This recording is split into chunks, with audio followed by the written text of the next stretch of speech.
యతో ధర్మస్తతో హనుమ, యతో హనుమస్తతో జయ.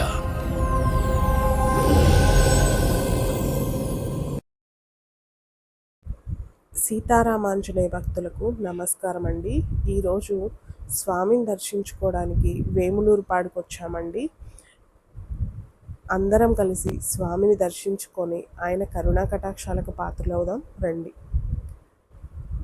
ఇది ఒక విలేజ్ అండి, చాలా పెద్ద విలేజ్ అని చెప్తున్నారు, కానీ స్వామి హైవే పక్కనే ఉన్నారండి. లోపలికి ఏం వెళ్ళక్కర్లేదు, హైవే పక్కన మనం వెళ్తుంటే మనకు దర్శనం ఇస్తున్నారనమాట.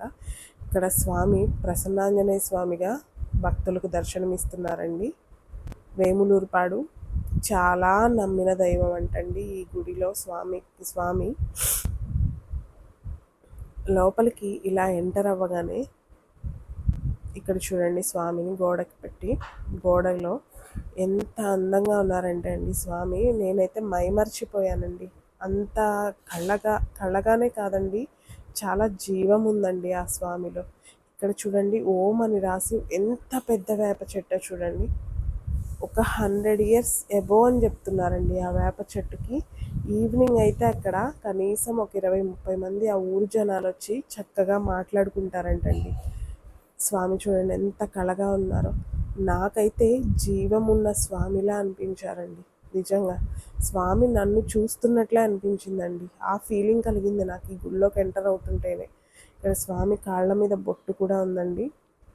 ఇక్కడ వినాయకుడిని అమ్మవార్లని ప్రతిష్ఠించారండి. వినాయకుడిని అమ్మవారిని అలాగే సుబ్రహ్మణ్యేశ్వర స్వామిని ఒక చిన్న మండపంలో పెట్టారండి. ఇక్కడ మన స్వామి గుండెల్లో సీతారాములు ఉన్నారు చూసారా, కాళ్ళ మీద ఆ ఆరెంజ్ కలర్లో ఆ కుంకుమ ఎంత అందంగా ఉన్నారోనండి మన స్వామి. ఇలా ఈ గుడిలోకి ఇంకా ముందుకు వస్తే ఇక్కడ శేషతల్పంలో వినాయకులు వారిని పెట్టారండి. ఇక్కడ సీతారాములు మన స్వామి చూడండి. ఇది గర్భాలయం అండి, మన గుడి ప్రాంగణంలో మొత్తానికి ఇది గర్భాలయం అన్నమాట.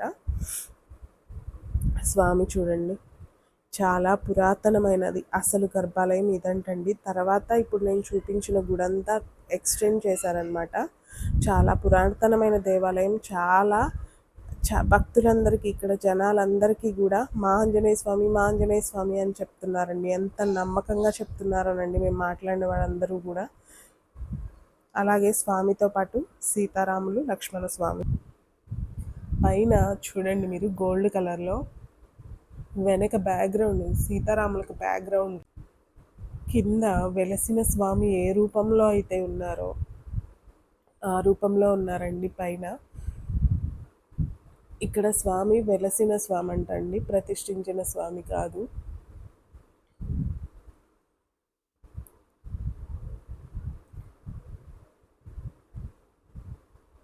చాలా ప్రశాంతంగా ఉందండి టెంపుల్లో, చాలా ప్రశాంతత అనిపించింది. ఇక్కడ పక్కనే కూడా స్వామి లోపల స్వామి ఏ ఆకారంలో అయితే వెలిసారో ఇక్కడ వెండితో కూడా ఆకారంతోనే వెండితో చేయించారండి. వెనక సేమ్ సీతారాములు, లక్ష్మణ స్వామిని ప్రతిష్ఠించారు.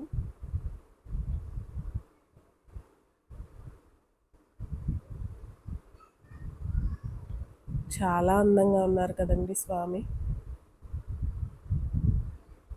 చాలా హ్యాపీగా ఉందండి నాకు ఇక్కడికి వచ్చి దర్శనం చేసుకోవడం స్వామిని. చుట్టుపక్కల వాళ్ళ మాటలు వినడం స్వామి గురించి చాలా హ్యాపీగా అనిపించిందండి.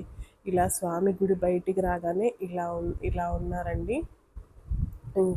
ఇంకొకటి ఇక్కడ ఇది 3వ స్టాచ్యూ అండి నేను చూపించేది టెంపుల్లో. ఇక్కడ స్వామి పంచముఖ ఆంజనేయ స్వామిగా ఉన్నారండి. ఆయన పంచముఖాలు చూడండి. ఇక్కడ కూడా కాళ్ళ దగ్గర కుంకుమ వేశారండి. చాలా అందంగా అనిపించిందండి అలా చూడడం. ఎందుకో కానీ చాలా నిండుగా అనిపించింది స్వామి పాదాలకి.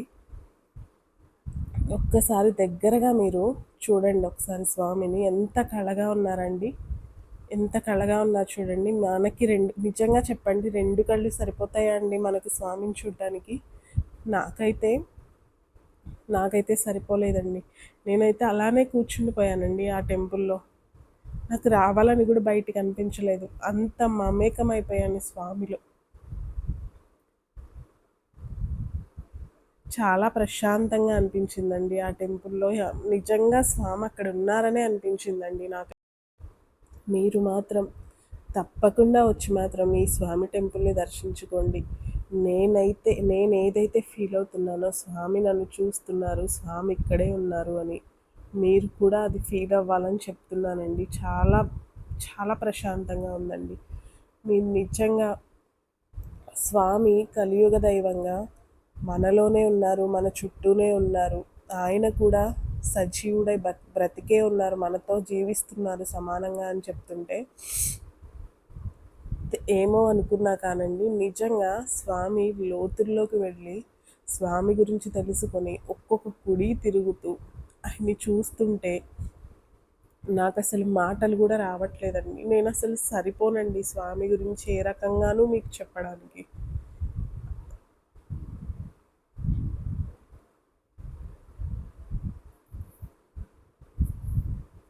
ఎంత పురాతనమైన దేవాలయాలు ఉన్నాయో అండి. నాలాంటి భక్తులు ఆయనకి కోట్లల్లో ఉన్నారని నాకు అర్థమైందండి.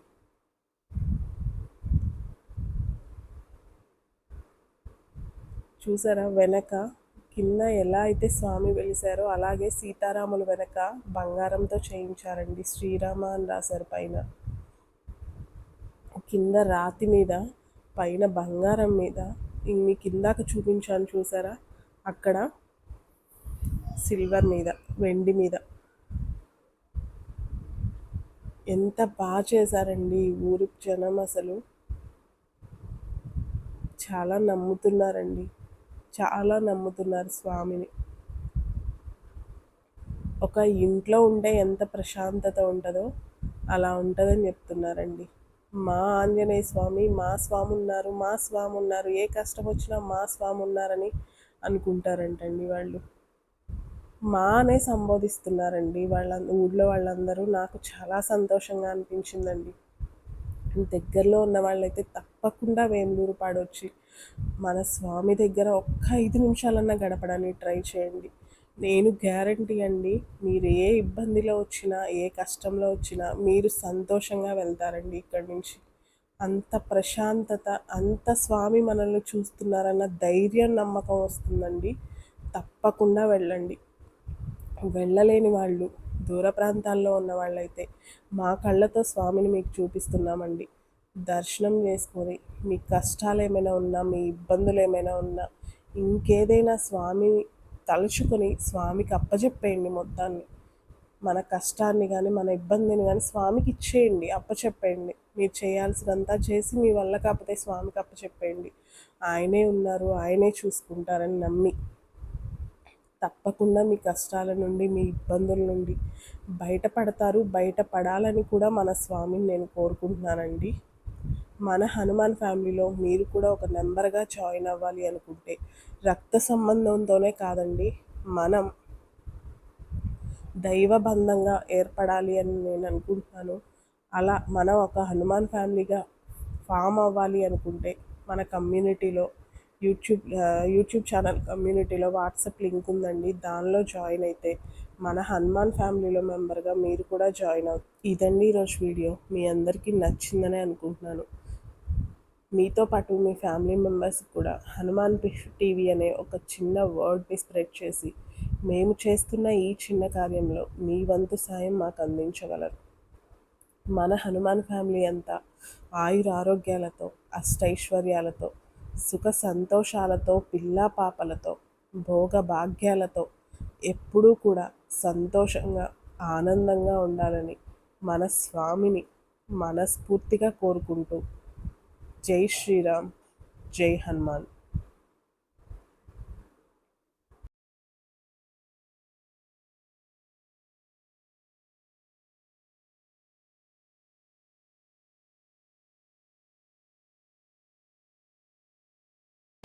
కలియుగంలో ధర్మం కోసం పోరాడే ప్రతి ఒక్కరి వెంట ఉన్నాడు. నీ వెంట ఉన్నాడు.